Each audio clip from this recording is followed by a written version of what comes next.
Permita-me apresentar-lhes meu amigo Luiz. Não é a foto real dele. Vocês vão entender depois por quê. O Luiz é apaixonado por antifraude. Ele não trabalha na área, mas ele realmente gosta. E ele tem aquele senso de justiça, aquele senso de ajudar o inocente que cai em fraude. Ele decidiu por conta própria fazer justiças com as suas próprias mãos, coletando o maior número possível de ataques de phishing e reportando para que menos pessoas fossem vítimas desses ataques. O Luiz é um assíduo frequentador do Fish Tank. Quem conhece o Fish Tank, levanta a mão. Ok, pouca gente, eu vou explicar o que é. É uma plataforma aberta de crowdsource. Qualquer um pode criar o seu cadastro. Se você encontrou um site de phishing, você pode ir lá, colocar lá, fazer a denúncia. Tá? Isso é aberto, é gratuito, depois isso é distribuído para várias empresas da área de segurança que vão bloquear aquele phishing. Okay? O Luiz se tornou o top usuário do Fish Tank a nível global. A especialidade dele, enviar phishing brasileiro para essa plataforma. Ele começou a incomodar os fraudadores, porque o volume que ele reportava foi tão grande que, acreditem vocês, ele recebeu de um fraudador uma ameaça de morte. Isso é real. Eu vou mostrar para vocês a ameaça de morte que ele recebeu. Vou poupá-los dos palavrões. Não tem vírgula, está tudo em caixa alta, mas esse foi o e-mail que ele recebeu no seu inbox. Um dia pela manhã.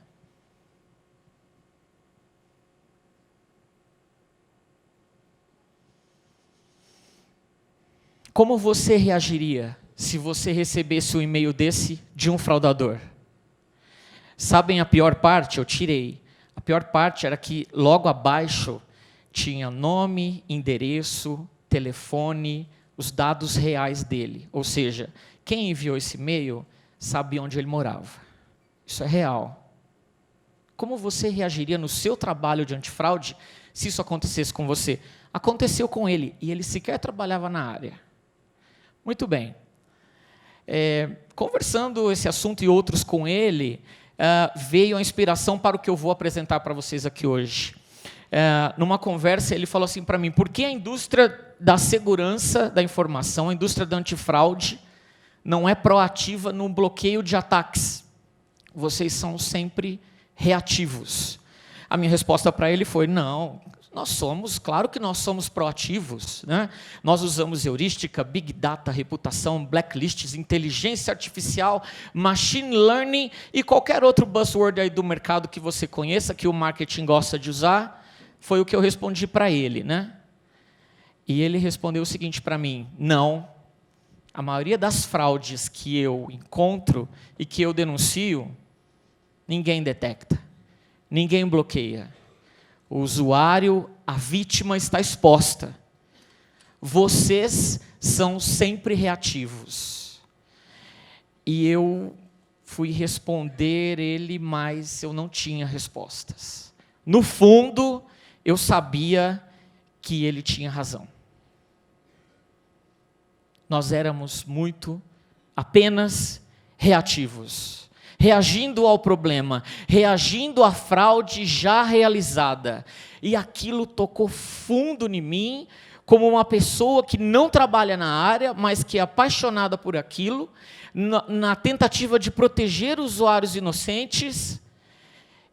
Eu pensei: o que nós, que estamos na área, podemos fazer para nos tornarmos um Tom Cruise, como no filme Minority Report? Quem assistiu? Levanta a mão. Para quem não assistiu, eu não vou contar o final. Basicamente, no filme há uma inteligência superior chamada Precogs, e essa inteligência superior, ela prevê o crime antes que ele aconteça. E o papel do Tom Cruise e de outros atores é impedir que o crime aconteça com a informação recebida pela Precogs. Então, ao conversar com o Luiz, meu amigo, eu disse para ele, eu queria ser um Precogs. Eu queria estar um passo à frente do criminoso antes que a fraude ocorresse. E isso ficou remoendo dentro de mim, e foi aí que nasceu o que eu quero apresentar aqui para vocês hoje, caçada proativa de ameaças no e-commerce, pagamentos online, internet banking, qualquer coisa hoje que está online, isso é aplicável. É o tema da minha apresentação hoje com vocês. Meu nome é Fábio Assolino, eu sou analista de segurança na Kaspersky, aqui no Brasil, há 10 anos. A minha equipe é uma equipe global de analistas, especialistas na área de segurança. Somos 43 analistas espalhados por todo o mundo. E o papel do analista local é acompanhar o que ocorre em determinada região, em determinado país. E o Brasil é muito especial para nós, na Kaspersky. Nós monitoramos de perto o que ocorre aqui, porque há jabuticabas, há coisas únicas que só ocorrem aqui. E o cybercrime brasileiro evoluiu muito. Eu vou apresentar isso para vocês aqui. Muito bem. Aquela mensagem que o Luiz, meu amigo, recebeu, eu também recebo. Quero mostrar algumas para vocês, são cartinhas de amor que os fraudadores nos enviam, às vezes no código dos vírus que nós analisamos. Às vezes eles são diretos, como esse. Direto, né, para nós. Algumas trazem o meu nome, como vocês podem ver aí em vermelho, né, com alguns palavrões. Leave me alone, né? Eles são assim. Já outro manda mensagem assim. Ele escreveu meu nome ao contrário, para que eu não achasse a mensagem, mas mesmo assim eu achei. Estava no código de um malware, né? Ele escreveu em inglês, e isso daí é de um código de um ransomware, que é um vírus sequestrador que cifra os seus arquivos e pede um resgate. Eu recebo muitas desses daí, e vocês perceberam? É uma guerra. É uma guerra do cybercrime contra os defensores. Somos nós versus eles. É você no antifraude versus o fraudador. Eu quero dar para vocês agora um overview, um panorama rápido de como o cybercrime brasileiro evoluiu nos últimos 10 anos. Tá? Em um slide. Há 10 anos atrás, o cybercrime brasileiro era bastante amador, e eles evoluíram, hoje é um negócio profissional. Como? Por quê? Porque eles aprenderam com quem sabia mais. Eles foram buscar conhecimento, não com o ET de Varginha, eles foram buscar conhecimento no leste europeu. O leste europeu é hoje a região do mundo com o cybercrime mais avançado no mundo. Os grandes trojanos bancários do mundo que infecta foi desenvolvido lá. O primeiro vírus para caixa eletrônico, para fazer o caixa eletrônico cuspir dinheiro, foi criado lá. E outras pragas da área. Brasileiros foram lá buscar ferramentas, aprender para trazer esses ataques para cá. Um exemplo rápido, né? Todo mundo já ouviu falar do vírus de boleto, que alterava o boleto bancário? A ideia veio de lá. Esse tipo de vírus que faz um injection na página HTML era usado lá para uma coisa e eles adaptaram para usar aqui. Hoje nós temos no Brasil o que nós chamamos de C2C, é o Cybercrime as a Service, onde um criminoso, além de ganhar com a fraude, ele ganha vendendo conhecimento e as ferramentas de ataque para outro criminoso. E digo mais para vocês, eles estão expandindo. Os cybercriminosos brasileiros, os fraudadores brasileiros, são os maiores fornecedores de ferramentas de ataque para os nossos irmãos. São a referência. E olha, tem de tudo, pessoal. É bem variado. Trojan bancário e phishing é o básico, mas tem, vocês sabem tanto quanto eu, muita fraude de cartão, account takeover, roubo de dados pessoais, e coisas mais avançadas como malware de ponto de venda, documentos falsos e por aí vai. Evoluíram bastante e não é difícil encontrá-los. Você encontra em grupos de WhatsApp, Telegram, vídeos no YouTube. É fácil encontrar esse pessoal porque o sentimento de impunidade é enorme. E olha, eles são antenados. Eles leem os blogs técnicos que nós, empresas de segurança, escrevemos. Eles participam de eventos de segurança. Eles estão antenados com as novidades que vocês lançaram no novo app. as novas formas de pagamento, as novas possibilidades de fraude. Eles estão antenados. Querem um exemplo? Olha só. Pagar com QR Code é bom, né? Está na moda? Pois é, esse grupo aqui, olha, com engenharia reversa, notícia de 2 dias atrás, pessoal. Roubaram mais de R$1 milhão lá no Distrito Federal, enganando o cliente, pedindo para o cliente passar o QR Code usado pelo banco na dupla autenticação. Estão vendo? Está na moda, QR Code, né? Eles estão antenados. Os fraudadores estão antenados, sabem o que nós estamos fazendo. E os negócios são diversificados. Em grupos do Telegram, WhatsApp, você encontra venda de cartões emitidos em nome de terceiros, né? Venda de contas com saldo. E eles também não têm vergonha de mostrar a cara. Então, eu vou mostrar a cara de alguns deles, né? Mostrando o dinheiro da fraude. Isso é muito comum encontrar, porque é isso que o fraudador quer. Ele quer demonstrar que ele é bem-sucedido. Pois bem, querem exemplo mais interessante do que esse? Também recente, passou no Fantástico alguns domingos. Esse cara roubou apenas R$400 milhões em fraudes. Muita coisa, né? E vocês sabem qual é a visão do fraudador brasileiro? Ele pensa que é cool ser contra o sistema. Vejam o que eu encontrei numa tela de um ransomware. Isso resume bem o que eles pensam. Essa é a tela, a última linha lá embaixo. Vocês provavelmente não vão conseguir ler, então eu vou aumentar. E resume bem o que pensa um criminoso brasileiro. Eu vivo de crime de computador porque não tenho tantas opções para viver com dignidade dentro do sistema. Está lá escrito a motivação do fraudador. Ele é um programador, e vocês, tanto quanto eu, sabem que programadores têm muitas vagas no mercado, né? Na verdade, ele escolheu fraudar e não usar o conhecimento dele para o bem, com tantas vagas. Eu sei de programadores de algumas linguagens específicas que são pegos a laço, tem 2, 3 propostas de trabalho, não é verdade? Mas ele escolheu trabalhar com o crime. Muito bem. Eu quero focar a minha apresentação num tipo de fraude que é a mais comum hoje, o ataque de phishing. O ataque de phishing é um ataque simples, não requer muito conhecimento técnico, é um ataque barato que qualquer moleque aspirante a fraudador com seus 13 anos consegue fazer. É um ataque simples, porém de grande alcance. É esse ataque que eu quero detalhar com vocês, e ele foi a base do ser proativo, que eu quero compartilhar com vocês hoje. Muito bem, vamos ver primeiro o tamanho do problema? É grande, pessoal, não é pouca coisa, tá?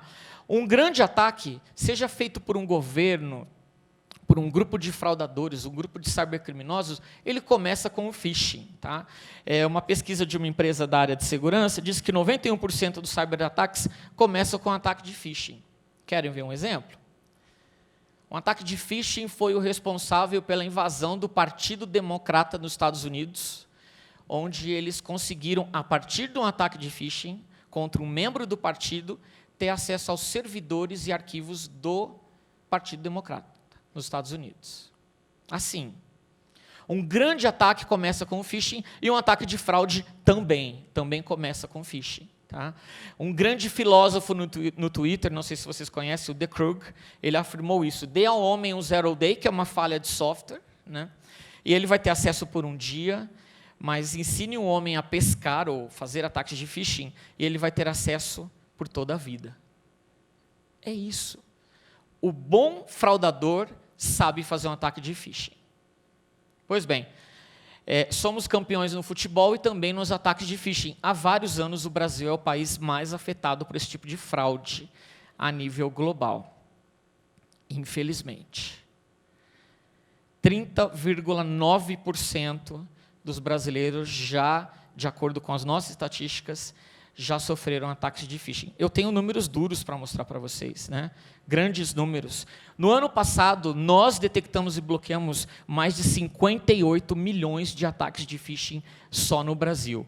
160 mil por dia na média. É muita coisa. Multiplique esses 160 mil por dia pelas horas úteis do dia e você vai ter uma noção da quantidade de usuários expostos aos ataques de phishing todo dia. Porque é um ataque simples, porém efetivo. E quando nós dividimos esse volume de ataques que nós registramos e bloqueamos, essas são as áreas mais atacadas. Claro, bancos e pagamentos online em primeiro lugar, logo depois vem o e-commerce. Né? Vocês sabem disso, né? Convivem com isso todo dia. Pois bem, como esses ataques são feitos? Aqui eu vou chover no molhado, mas eu acho importante falar, né? Como é que esse ataque chega até as vítimas? Por e-mail, por SMS, ligações telefônicas, advertisement, motores de busca, perfis falsos em redes sociais, websites hackeados. Mas eu quero dar um destaque para essa linha que está em vermelho. Porque o phisher, o fraudador, tem o amador e o profissional. O que o amador vai fazer? Ele vai diminuir o custo dele, ele vai criar uma página falsa lá, vai botar num hosting gratuito e vai disparar a campanha dele. Né? Agora, o fraudador profissional, ele vai tomar alguns cuidados para que o golpe que ele está desenvolvendo tenha um ar mais de legítimo, né? Para enganar mais gente. O que ele vai fazer? Ele vai lá registrar um domínio bonitinho, lá um .com, vai comprar um certificado digital, né? Tem cadeadinho verde, né? Não é? Pois bem, é isso que ele vai fazer. Quem registra domínio hoje?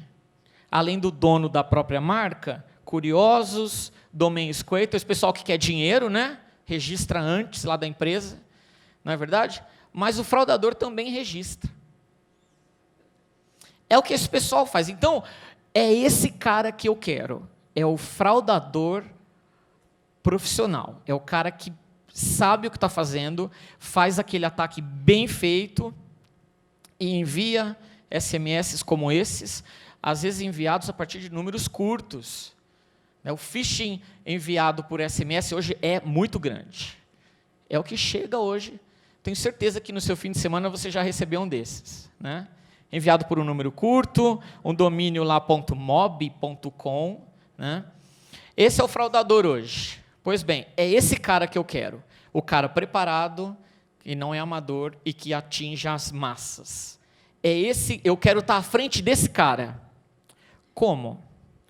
Pois bem, é o que eu vou mostrar para vocês agora. Então, como eu disse, os ataques mais bem feitos, eles se valem do registro de um domínio, né?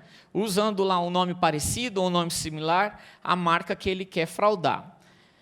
Pensem comigo, entre o registro do domínio e o uso efetivo desse domínio para fraude, há um espaço, há uma janela de oportunidade que eu não sei qual é. Pode ser de poucas horas, o fraudador vai lá, registra o domínio e 1 hora depois ele começa o ataque.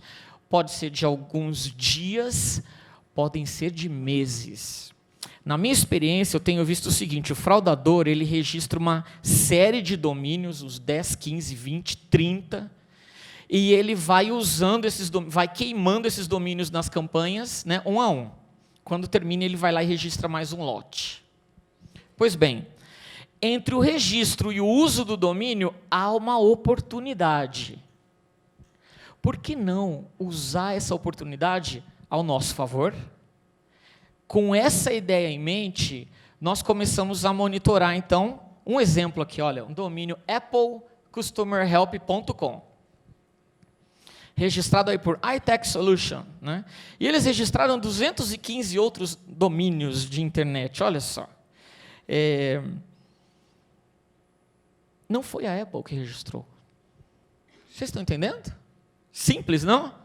Não foi o dono da marca que registrou, foi outro qualquer, registrou um monte de domínio e está usando isso, ou vai usar isso para algo.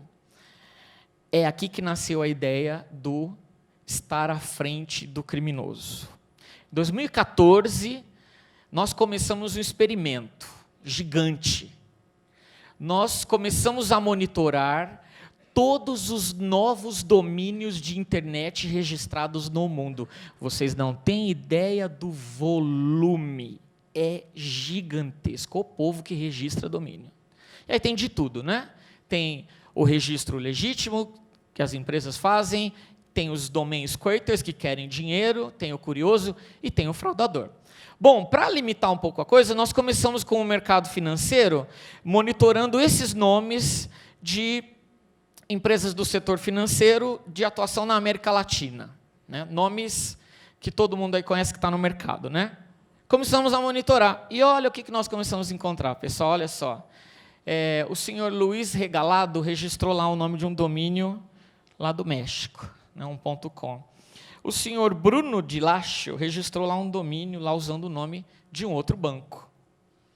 Usando o nome de uma empresa, mas não foi a empresa que registrou, foi outro. Então, daí nasceu a ideia de coletar tudo isso. Olha, o volume foi gigantesco. Eu vou passar mais no próximo slide a receitinha de bolo. Tá? Então, um ponto interessante. Ao entrar no domínio registrado, a gente via isso, olha. Future Home of Something Quite Cool. Ou seja, não havia nada nessa página ou nesse domínio ainda.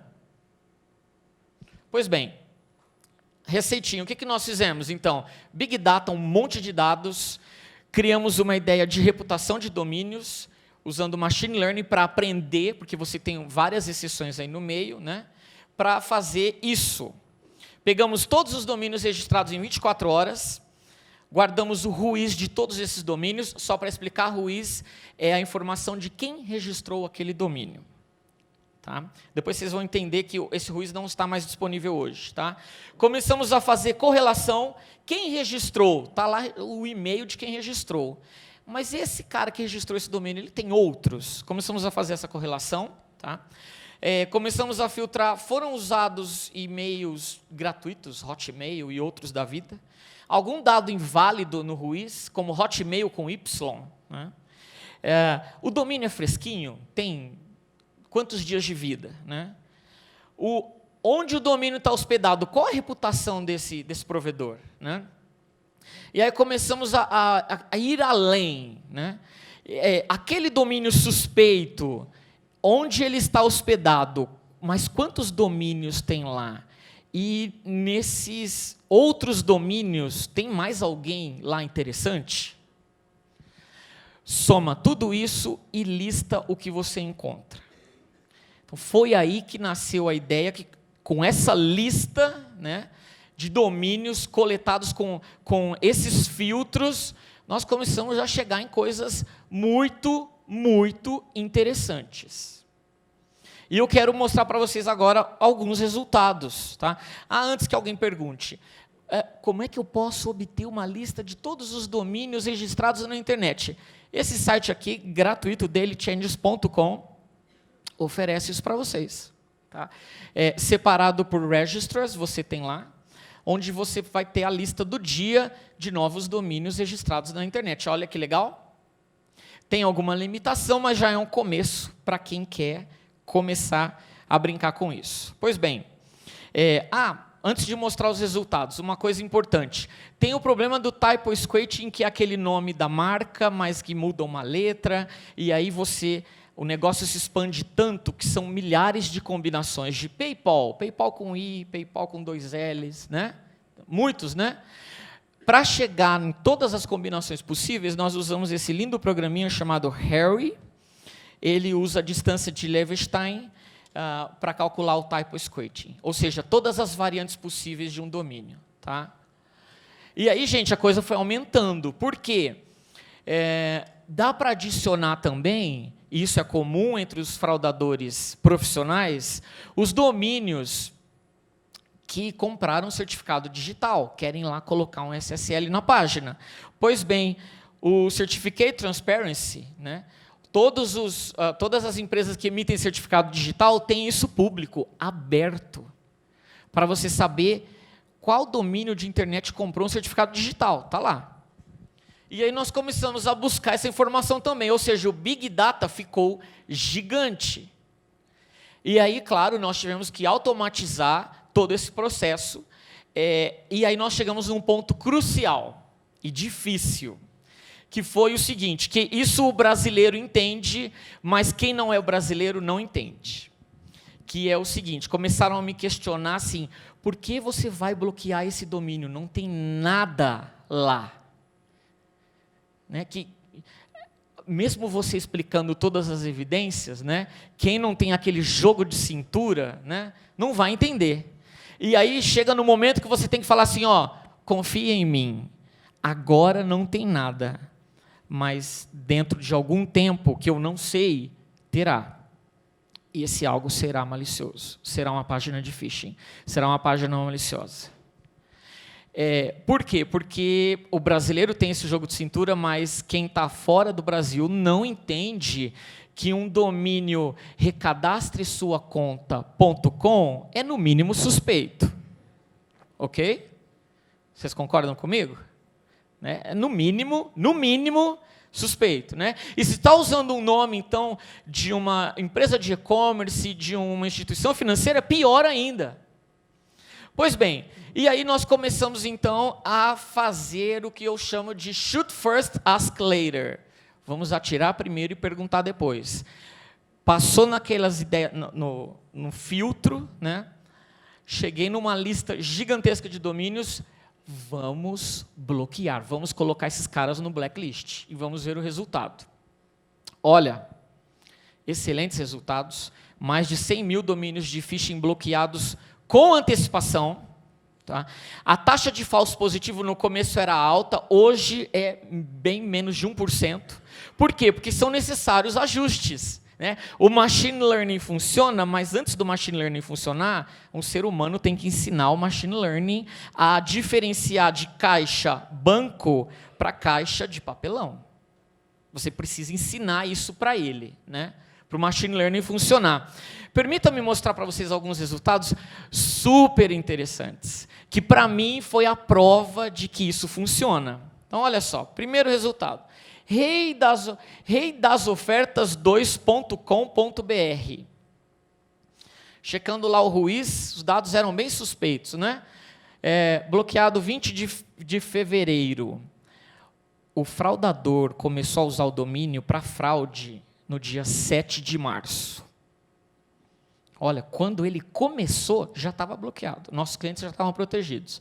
Outro, caixasegurogov.com. Oxe, qualquer um que vê sabe que aí não vai ter coisa boa, né? Bloqueei no 25 de fevereiro, mas o criminoso começou mesmo a fazer o ataque 11 de março. E, claro, tem os criminosos, os fraudadores preguiçosos, que, deixa lá, eu uso daqui uns meses, né? Olha só, bradescolite.com. Bloqueei 12 de junho e ele começou a usar efetivamente só em 15 de outubro, muitos meses depois. E quando ele começou, nós já tínhamos o bloqueio disso. É simples? É lógico para nós? Mas não para todo mundo. Nem todo mundo na indústria de segurança quer ser tão proativo desse jeito, com medo de falsos positivos, mas aí você tem que ter a base técnica para saber o que você está fazendo. Muito bem. Agora eu vou falar baixinho para que os criminosos e fraudadores não ouçam. Eles têm uma péssima prática de colocar todos os ovos na mesma cesta. Esse criminoso, esse fraudador, ele registrou mais de 30 domínios, todos usados para fraude. Todos no mesmo servidor. Olha que beleza, né? E aí, quando você encontra um, você encontra todos. Por quê? Correlação. Aonde está? Onde estão? Né? Que mais tem lá? É daí que parte a ideia, vocês estão vendo? E aí, pessoal, isso nos dá uma proatividade gigantesca. Tem um serviço legal para medir detecção chamado Vírus Total. Você joga lá e vê quem detecta, né? E aí esse é um exemplo. Pois bem, vocês acham que os fraudadores gostaram? Não, nem um pouco. Vocês acham que houve reação? Sem dúvida. Começaram a aparecer domínios assim. WhatsApp.com, mas que letra estranha, aquele W, aquele T. Unicode. Começaram a aparecer domínios assim, poloniex.com, a empresa de Bitcoin, né? Mas tem uns acentos lá, né? Olha só, o seu navegador aceita, né, domínios com acento. E a vítima, às vezes, não sabe, né, ou não reconhece que esse é um site falso. Começaram a aparecer assim, olha, mercado Bitcoin com acento, com pinguinho no T. Gente, isso daqui, a vítima não sabe reconhecer de forma alguma. Se não tiver alguém protegendo, tá? Ó, vejam esse, de banco. Sicobnet com pinguinho no T. E aí, quando você puxa o certificado digital, você vê a URL sem Unicode. Mais um ajuste lá nas nossas regras. Usando distância de Levenshtein, você tem que calcular isso também. É trabalhoso, mas dá para fazer. Tá? Vocês acham que eles pararam por aí? Não, aí começaram a aparecer as bizarrices. A bizarrice, quando você bate o olho assim, uau, o que é isso? Essa foi a minha reação que eu vou mostrar para vocês agora. Para o usuário não funciona muito, porque ele também acha bizarro. Vejam essa tela. Vejam essa URL, que estranha.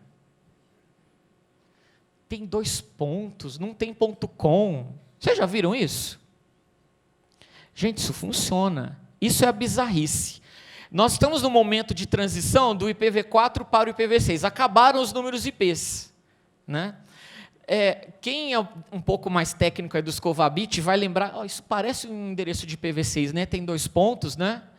Isso aqui, pessoal, é um modelo híbrido de URL que mistura IPv4 com IPv6. Quem quiser saber mais, leia lá RFC 4038, eu não vou escovar bit, tá? Mas, olha, dá para fazer. Mais um ajuste lá na sua regrinha para detectar esses caras também. A boa notícia é que isso daqui é bizarro para nós e também para a vítima, né? A possível vítima do fraudador, porque ela olha e fala, não, isso daqui está estranho. Mas o seu blacklist tem que estar preparado para isso também. Essa foi a resposta dos fraudadores, pessoal. E aí, gente, caiu uma bomba no nosso projeto chamado GDPR. Maio do ano passado, ou retrasado, não lembro. Quem conhece a GDPR, levanta a mão. Quem não conhece, eu vou dizer. General Data Protection Regulation, lei europeia para proteger dados. Inclusive os dados do Ruiz. Quem registrou esse domínio? A gente sabe o que aconteceu? Quando a gente ia buscar o Ruiz depois da GDPR, isso, olha. Cadê o Ruiz desse domínio? Olha, chega até a tirar um sarro da nossa cara, né? Ó, knock, knock, Ruiz not there. Não tem Ruiz. Ou então assim, olha, GDPR masked. Sumiu o Ruiz. E agora? No ponto .br ainda tem, a nossa lei permite, mas várias empresas de registro de domínios, para estarem de acordo à lei europeia, porque tem clientes na Europa, eliminaram. Hoje, 90% da base do Ruiz do mundo é anonimizada. E aí, como é que eu vou encontrar o fraudador? Mais um ajuste à nossa ideia.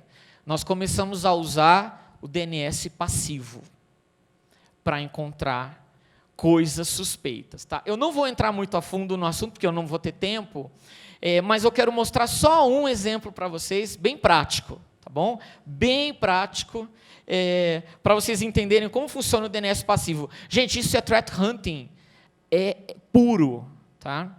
Eu vou mostrar um domínio para vocês chamado acessomobil.info. Não sei quem registrou, não tenho e-mail. Ó, de 4 dias atrás, 29 de fevereiro de 2020, ele foi registrado.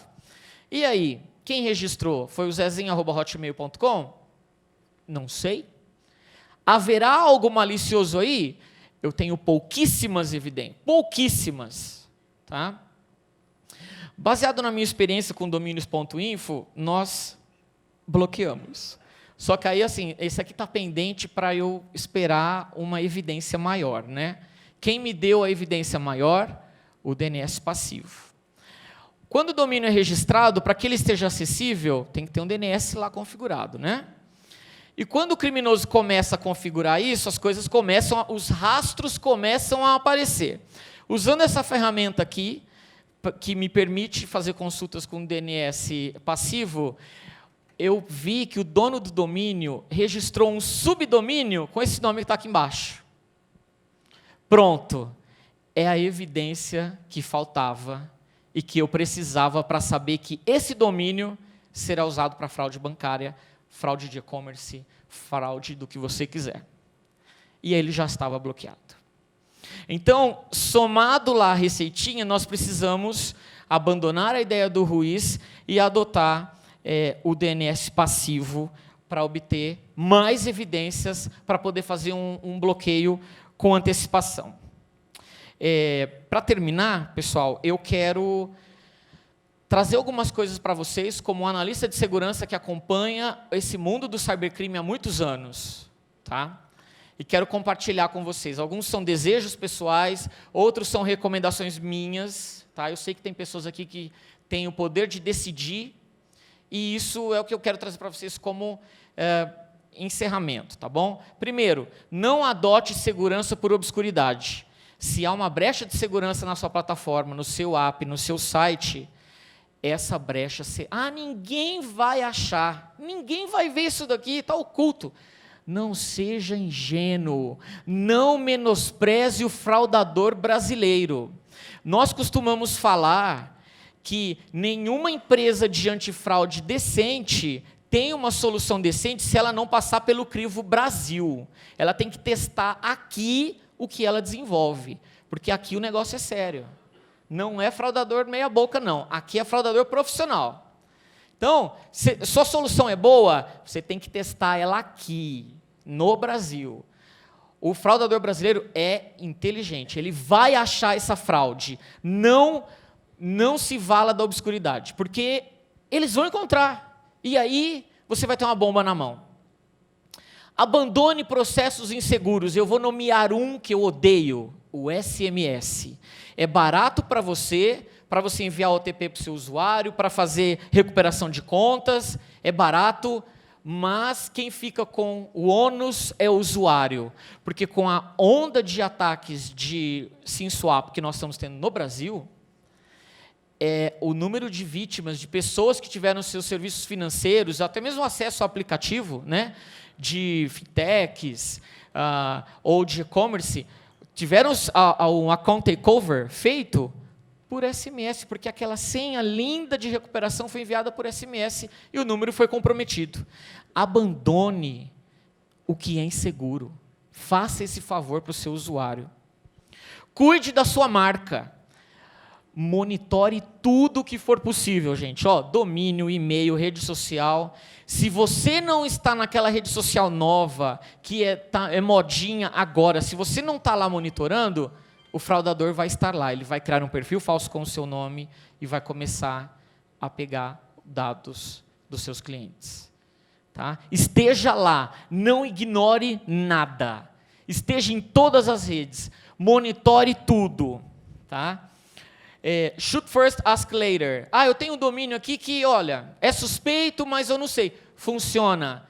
Faça o processo de takedown, distribua para as empresas de segurança e fala, bloqueie isso daqui. Mas não tem nada. Seja proativo.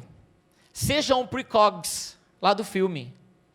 Seja proativo. Fala, isso daqui é suspeito, não tem nada, mas eu acho que vai ter. Tá? Mas olha, vamos falar a verdade, ninguém vê o todo. Nenhuma empresa de segurança, por mais preparada possível que esteja, ela não consegue ver todas as fraudes que há na internet. É impossível. Porém, quando você tem muitas fontes, você tem muitos olhos, e com muitos olhos você tem uma cobertura maior. Não se vale apenas de uma fonte, que vai lá monitorar o underground e enviar um relatóriozinho para você. Tenha mais de uma fonte, porque ninguém vê o todo. Compartilhe. Olha, os criminosos compartilham entre si. Eles não só fazem negócios, como eles compartilham ideias, ferramentas. Olha, esse aplicativo aqui está com uma vulnerabilidade fácil de catar o cartão do cliente, de fazer um account takeover. Eles compartilham. Por que nós, que somos defensores, não podemos compartilhar? Em nome do bem maior, do bem comum, que é proteger o nosso usuário, para ter uma internet mais segura, como o meu amigo Luiz, que ainda tem esse objetivo, e ele continua até hoje lá no Fish Tank. E uma submissão que ele envia ajuda muita gente. Por que não colaborar entre nós? Por que não? Como o Felipe disse na abertura, nesse momento do combate à fraude, nós não somos competidores. Nós temos que trabalhar juntos porque temos um inimigo em comum, diminuir a fraude. Pois bem, nós podemos ajudar. Eu quero mostrar para vocês um recurso gratuito, qualquer um vai poder acessar. Nós temos um portal de inteligência gratuito, OpenTip, tip é tip.kaspersky.com, gratuito. Se você tem um domínio suspeito, se você tem um arquivo suspeito, olha, eu não sei o que esse arquivo faz, esse domínio aqui eu não sei, e você quer procurar lá, nesse portal, você pode fazer a busca. Nós vamos te dizer o que nós sabemos daquele domínio, o que nós sabemos daquele arquivo, se ele é suspeito, se ele é malicioso ou não. Lembram do acessomobil.info? Olha ele lá. Um domínio suspeito, né? Perigoso. Está lá, gente. Gratuito para qualquer um. Tá? A URL, OpenTip, é TIP. TIP é Threat Intelligence Portal. .kaspersky.com. Uma pena que eu não escrevi a URL aqui, mas se vocês procurarem, vocês vão achar fácil, tá bom? Gratuito para todos. O que a Kaspersky sabe desse domínio? Busca lá. Você vai ver o que nós sabemos. E, claro, quem quiser ir além, quiser uns dados mais completos ou mais compreensivos, nós temos feeds de inteligência atualizados a cada 10 minutos, dos domínios maliciosos e de phishing que nós encontramos usando essa técnica linda que eu mostrei para vocês e que tem funcionado, ajudando a proteger os nossos usuários brasileiros que confiam nos nossos produtos e confiam no nosso expertise de monitoramento das ameaças brasileiras. Muito bem. É o que eu tinha para apresentar para vocês. Eu tenho 10 minutos finais para perguntas. Quem quiser perguntar. Eu tentei não ser muito técnico, não escovar muito bit. Eu sei que o perfil do pessoal aqui é bem diverso, tem gerente, tem pessoal mais técnico. Eu tentei balancear bem. Então, se você tiver alguma dúvida, esse é o momento. Ou quiser atirar uma pedra, ou quiser falar assim para mim, Fábio, isso nós já fazemos. Eu vou adorar ouvir isso, porque com quem eu conversei, eles falaram, não, nós não fazemos isso. Ah, uma coisinha a mais. Quando você adota essas práticas, você tem que azeitar o seu SOC, você tem que azeitar o seu pessoal lá para fazer abuse report. E vou te adiantar uma dificuldade. Não é fácil, porque tem um registrar lá do Cazaquistão que registrou um domínio que você sabe que vai ser usado para fraude, você já enviou 2, 3 e-mails pedindo takedown e continua no ar. O que fazer nesses casos? Primeiro, tenha contatos. Eu já ajudei banco brasileiro a derrubar domínio na China, porque eles não tinham contato, eles falaram, Fábio, você tem algum contato na China? Eu falei, tenho, tem 2 chinesinhos lá que podem ajudar. Gente, em um dia estava fora do ar. Eles ficaram meses para tirar, isso ajuda. Tá? Outra coisa, reportou, não saiu do ar, meu amigo, bota isso no blacklist, compartilha com Deus e todo mundo. Quanto mais pessoas detectarem aquele domínio e bloquearem ele, menos vítimas vão haver. Perguntas? Sim. Fábio, bom dia. Primeiro, parabéns pela apresentação, muito boa. Obrigado. De fato, o phishing tem atrapalhado muito hoje em dia. Uma pergunta que eu tenho é a respeito hoje da migração que a gente vê de phishing direcionado para site, diretamente via redes sociais. Se vocês já têm pensado em algum modelo semelhante de detecção de phishing em Instagram, Facebook e outras redes sociais. Sim. Obrigado. Sim, isso é um pouco complicado, porque você monitorar o conteúdo de rede social. Em algumas coisas é possível, né, como grupos abertos, você consegue monitorar. Mas tem algumas limitações. Tá? Mas não importa como o phishing chega até a vítima, ele sempre vai terminar num lugar, no browser. E aí eu tenho visibilidade. Tá? Então, se o phishing chegou por e-mail, por link no WhatsApp, por SMS, em algum lugar e a vítima clicar, ela será redirecionada para o browser, e no browser eu tenho visibilidade, eu consigo checar a reputação, pelo menos, daquele domínio e fazer um bloqueio proativo. Além dessa técnica que eu mostrei para vocês, nós temos heurísticas também, que analisa o conteúdo da página e que é útil para outros casos. Tá? Nós precisamos, aqui no Brasil, desenvolver um motor específico para SMS. Inclusive, eu sei que o Itaú fez algo igual, né?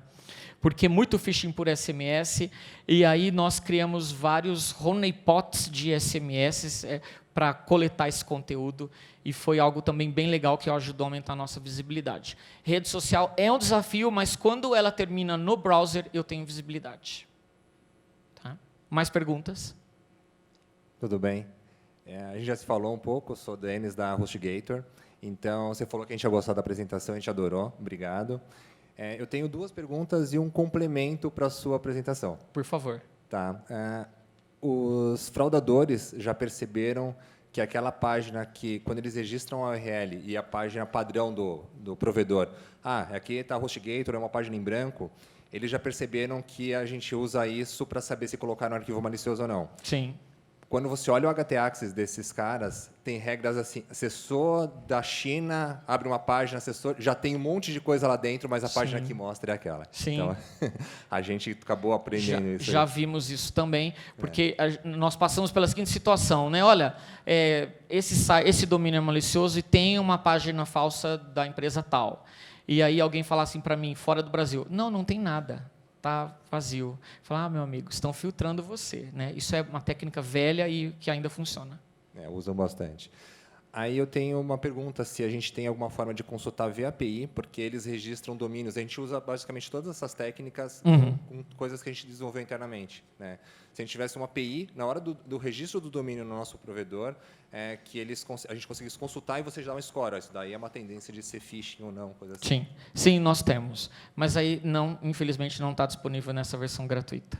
Não, a gente conversa depois. Tá, mas sim. E uma outra forma é como a gente retroalimentar a plataforma de vocês também. Sim, aí existem N maneiras. Você pode me enviar um JSON, você pode me enviar por FTP, tem e-mail, tem várias formas, todas automatizadas. Okay.